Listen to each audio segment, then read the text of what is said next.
Hey, what's going on, guys? It is me again, Full Vinyl Gamer, and like I said, I was going at the end of my last Don't Starve video. I'm going to be playing this game, Area 52. Now, this is an indie game that I found on Game Jolt a couple of days ago. Played the first couple of levels, absolutely loved it. It reminds me of old platformers like Super Mario and like Contra, minus the fighting. But anyway, it just reminds me of old platformers. It's tons of fun. I'm gonna play it for you guys, and then I'll leave a link in the description to the Game Jolt page for this game, and you guys can check it out for yourself. It is totally free. Just give it a try. Alright, so here we go. See, it's just like a little dirt platformer. You have this little blue alien guy. And so, you have to collect these screws. And the game itself is still in like really early stages. So, I don't really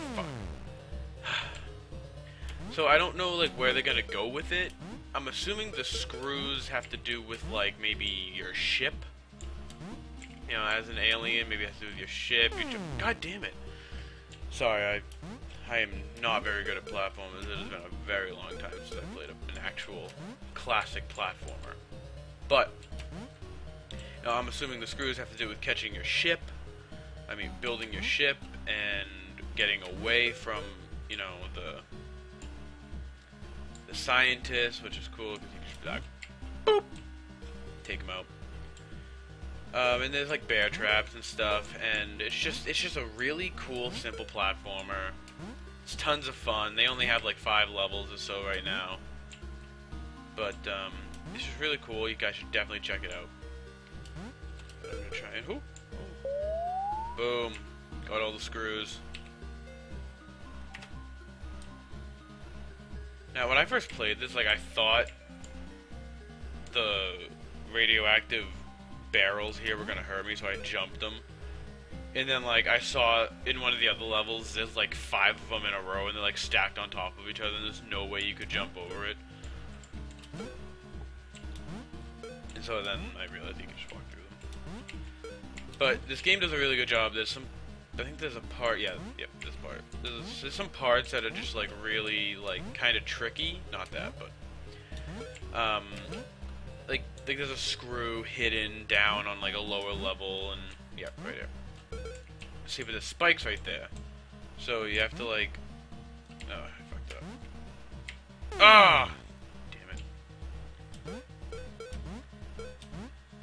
But it's just kind of a cool.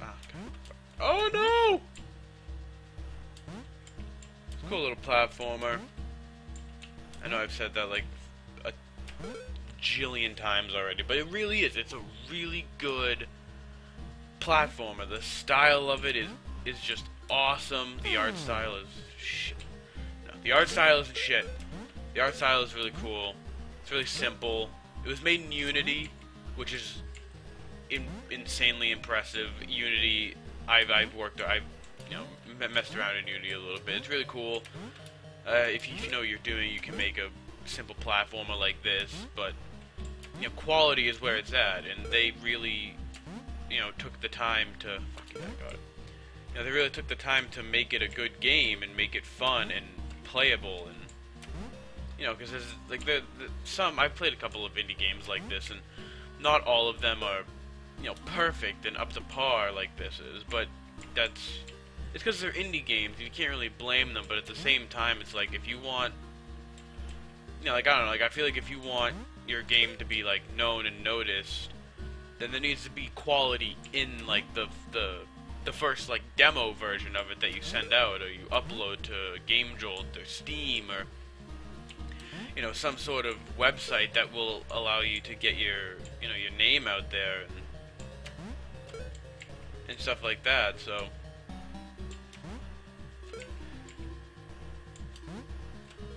but you know, it's just like this game has a lot of quality to it. There's a lot of polish in these first couple of levels, and which is nice because again, it's only like 5 levels long, and they're all just so well done. And there's gonna be more coming out. They're gonna update it. They're working on, you know, new stages. I hope new enemies. I commented underneath it when I played the first couple of levels. I didn't, obviously I blew through the second level right there, but I found that level was a little more tricky than the rest of them, and you don't have like an invincibility frame like you do in most games, where you get hit and your character flashes and you have like a second where you can't be hit. But in this game, you don't have that invincibility frame, so you can kind of like how when I got hit twice by the scientist, you know, you can get stun locked off of ledges and stuff, and it's like a small little thing. It's not the end of the world. Fuck.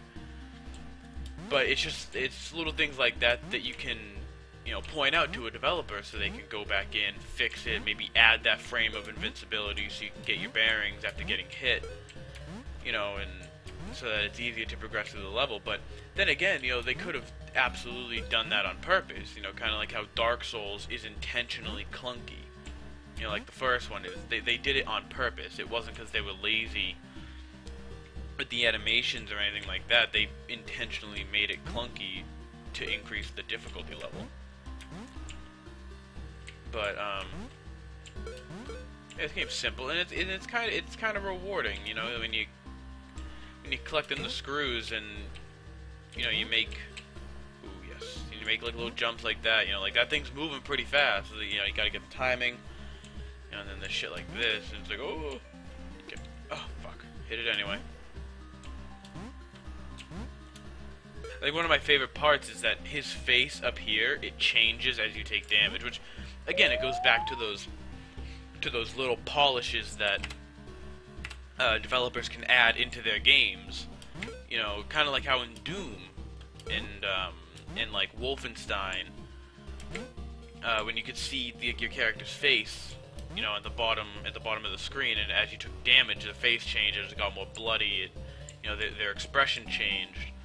Just little things like that, you know, that just it creates that, not necessarily immersion, but it definitely heightens, you know, the quality of the game. And, you know, so you not just have your heart as a cue that your health is getting low, but you also have the visual cue of his, you know, emotions changing, which is nice. I don't like this. I don't like this at all.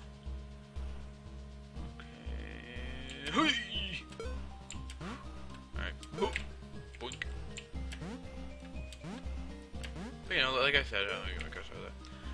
And it's just, it's a fun game. It's very short. It's only like 5 levels. But yeah, I like showing support for indie developers, because I'm gonna be an indie developer at some point. You know, I'm working in Unity and Blender right now, and I don't know if I've said it in other videos, but I'm working on a comic book, and so I know what it's like, and I'm gonna know what it's like to be producing stuff and trying to get my name out there. Kind of like how I am with this YouTube channel. You know, this YouTube channel isn't just so that I can play games for a living and hope I get super popular and get all the subscribers and the views. It's more so I can get my name out there, so once I start producing, you know, actual content for my comic book, and, you know, like I said I think in my Don't Starve video, that I'm gonna try and do like Twitch art streams once I get, you know, like a digital draw pad and stuff like that, just so that see stuff like that, how there's no invincibility frame, or if there is, his like hit animation is too long for the invincibility frame to actually be effective. You just gotta book it. But so, you know, like I like showing support for indie developers, because that's kind of the same boat that I'm gonna be in, and I am in now with this channel. So, you know, you gotta show support for people, and god damn it. and then they'll kind of return support, hopefully, and you get noticed. Like, I'm not making this channel so that I can have a massive fan base and make tons of money. Yep, see, and just it's so I can entertain people and entertain you, my viewers, and show support for indie developers like this, and have fun with it, and then I can show you stuff that I do when it comes to my art and like my comic book, and I'll storyboard for it on my Twitch art streams once I get the draw pad and get everything set up as far as recording and a camera and stuff, so you can see me draw it on screen and like on the tablet. But just go. I'm gonna leave a link in the description for this game on GameJolt. Check it out. Tons of fun. Show support for the developers. Follow it on GameJolt. Make a GameJolt account. Follow it. Show support to the developers so that way they see that people care and they want more. So I'm gonna end this video here. It's kind of a quick one, shorter than my Don't Starve videos. But thank you so much for watching. I'm gonna be back with Don't Starve tomorrow. This is gonna be my last upload for today. I got other stuff I gotta do today in terms of my life. But again, thank you so much for watching. Please hit that like button and subscribe. If you want me to play more indie games like this, leave a comment. Let me know. I check the comments. There's none right now, but I'm a new channel, so what am I to expect?